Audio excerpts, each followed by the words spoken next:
ఒకప్పుడు సినిమా ఎన్ని రోజులు ఆడింది అనేదే ప్రధానంగా ఉండేది. కానీ ఇప్పుడు పరిస్థితి పూర్తిగా మారింది. ఇప్పుడంతా ఎంత వసూలు చేసింది, రికార్డులను బద్దలు కొట్టిందా లేదా అన్నదే ఇంపార్టెంట్ గా మారింది.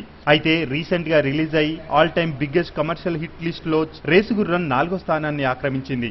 56 కోట్ల పైచిలుకు షేర్ తో ఇంతవరకు 4వ స్థానంలో ఉన్న దూకుడుని 5వ స్థానానికి నెట్టేసి రేసుగుర్రం 4వ స్థానంలో నిలిచిపోయింది. దీంతో టాప్ 5 కమర్షియల్ హిట్ సినిమాల్లో మొదటి 4 మెగా హీరోలదే కావడం విశేషం. మొదటి ప్లేస్ లో అత్తారింటికి దారేది, రెండో ప్లేస్ లో మగధీర, మూడో ప్లేస్ లో గబ్బర్ సింగ్ సినిమాలు ఉన్నాయి. ఇంతకాలం కమర్షియల్ పరంగా బిగ్గెస్ట్ బ్లాక్ బస్టర్ కొట్టలేని అల్లు అర్జున్ రేంజ్ రేసుగుర్రం రూపంలో అమాంతం దూసుకుపోయి స్టార్ హీరోల జాబితాలో చేరింది. అయితే మెగా హీరోల దెబ్బకు 5వ స్థానానికి వెళ్లిపోయిన హీరో మహేష్ బాబు.